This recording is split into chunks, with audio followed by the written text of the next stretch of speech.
What up everyone, it is Toshi and today we are going to be talking about Tenku Shinpan, the manga, also known as High Rise Invasion.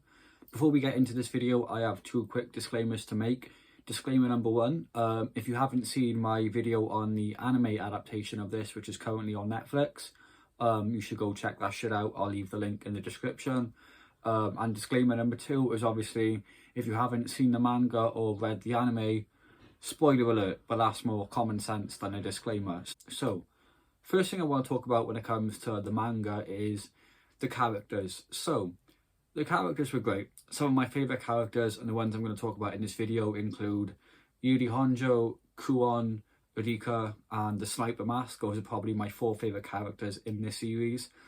The main character is obviously Yuri Honjo.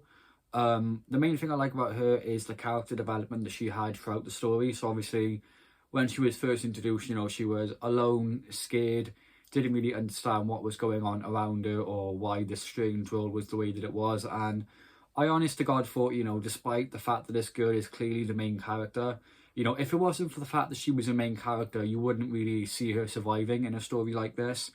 But obviously, her character slowly develops, she gets stronger, gets more dedicated, comes up with a plan to, steal the helicopter and take over the world. She meets Nisei-chan. She eventually wears a faceless mask, becomes, a candidate for God, and then, eventually defeats the administrator after becoming that weird evil demon thing. And then she basically became God of the realm and could sort of slip between dimensions. Yeah, it got really confusing towards the end. Shoving her aside, I want to talk about the Sniper Mask. So, big plot twist towards the end, we found out that him and Rika Honjo were brothers and that those two, they were stepbrothers to Yuri.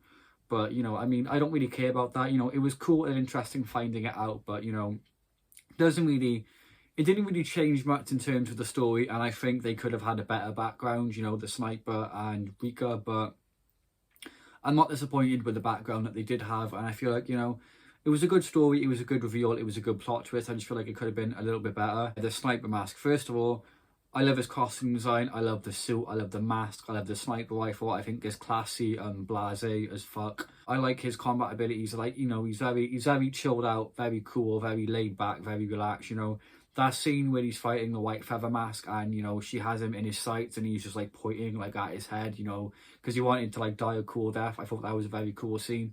But yeah, the Sniper Mask was great.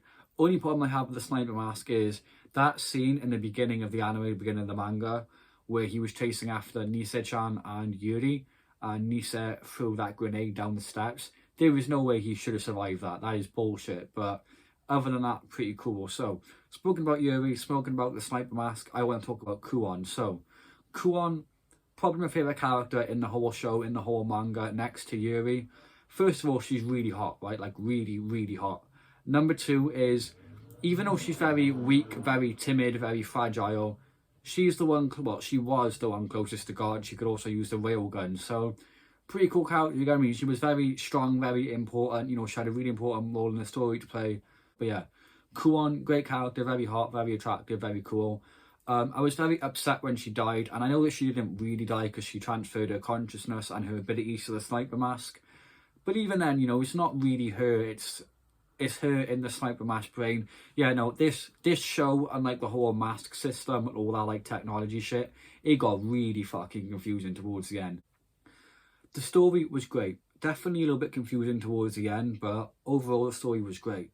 In the beginning, when we were introduced to the world and the masks and how it all worked, and we were eventually introduced to Kuon, the railgun, God candidates, all that, it slowly began to unravel and unpiece itself bit by bit, and it did so at a very good pace, at least in my opinion. It wasn't too slow, but it wasn't too rushed, and I think that's one of the things this manga did so well, was pacing. It didn't feel like the artist was trying to, make it last forever, but it didn't feel like the artist was trying to rush it all out and get it all done either. It was very good pacing to the story. Obviously, because of that pacing, we got some very good character development as well, particularly for Yuri and Rika. The Sniper Mask had some pretty good development too, but I wasn't too blown away with his development. But no, yeah, the story was great. Towards the end, with the introduction of the administrator and the supervisor and all that, it got a little bit confusing. I didn't really understand it. Characters great, story great.